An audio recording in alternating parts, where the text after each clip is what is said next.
Hello. कैसे आप लोग हो? सही होंगे। जैसा कि आप लोग जानते ही हैं, इस समय करीब करीब ये आपका अक्टूबर का महीना चल रहा है और आज आपकी 24 अक्टूबर हो गई है। तो 24 अक्टूबर को ये वीडियो बन रहा है। मैं आपसे बात करने वाला हूँ कि आखिरकार आपको यूपीएससी की तर्ज पर यूपीपीएससी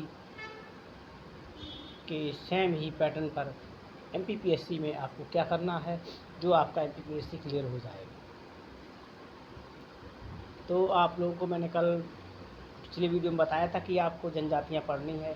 आज मैं आपको बताने वाला हूँ कि आपको एमपीपीएससी प्री के लिए क्या करना है। तो सबसे पहले एमपीपीएससी प्री के लिए कम से कम आप 10 साल पुराने क्वेश्चन पेपर उठाइए। 10 साल यानी एक साल में कितने आते? 100 क्वेश्चन।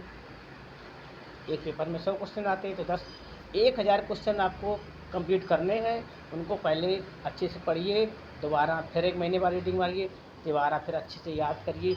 यदि आप एमपीपीएससी के 10 साल के क्वेश्चन पेपर अच्छे से रिवाइज कर लेते हो, दोबारा उसके एमसीक्यू लगा लेते हो और दोबारा फिर उसे रिवाइज करते हो, यदि इसके इतना करने के बाद यदि आप एग्ज़ाम देने जाते हो, मैं गारंटी कह सकता हूँ आपका प्री निकल जाएगा।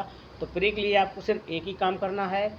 ये मैंने खुद की काफ़ी दिनों की मेहनत के बाद ये चीज़ को देखा है, परखा है कि यदि आप एमपीपीएससी प्री निकालना चाहते हो तो उसके लिए आपको 10 साल पुराने क्वेश्चन पेपर एमपी के लगाइए। आप पहले पूरे अच्छे से पढ़िए, दोबारा में उसको रिवाइज करिए, दोबारा में याद करिए और अंतिम समय जब जाओ आप, तब 3-3 दिन का गैप करके 3 दिन में 1 यूनिट ख़त्म करना है, फिर 3 दिन में 1 यूनिट ख़त्म करना है।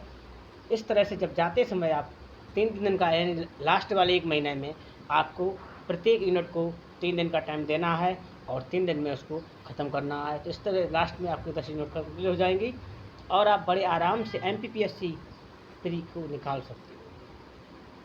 तो ये रणनीति जो मैं बता रहा हूँ, तकरीबन मैंने इस पे 1 महीना पूरा खर्च किया है। इसके बाद इस पे एनालिसिस करने के बाद मैंने ये पाया है, यदि आप 10 साल पुराने क्वेश्चन पेपर एमपीएससी की 10 साल की 10 साल से यानी 2025 चल रहा है तो 2015 से लेकर के 2025 तक की यदि आप पुराने क्वेश्चन पेपर अच्छे सॉल्व कर दो सभी को, पहले आप पढ़िए उसे अच्छे से, फिर उसके बाद में उस पर रिवाइज मारिए, तिबारा में उसको याद करिए और चौथी बार में 3-3 दिन करके यानी 1 यूनिट को आपको 3 दिन का समय देना है।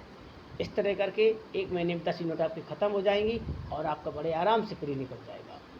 आई होप, मैं आशा करता हूँ एमपीपीएससी की बात आपको समझ में आ रही होगी। तो मिलते हैं अगले वीडियो में। पढ़ते रहिए, मुस्कुराते रहिए। धन्यवाद।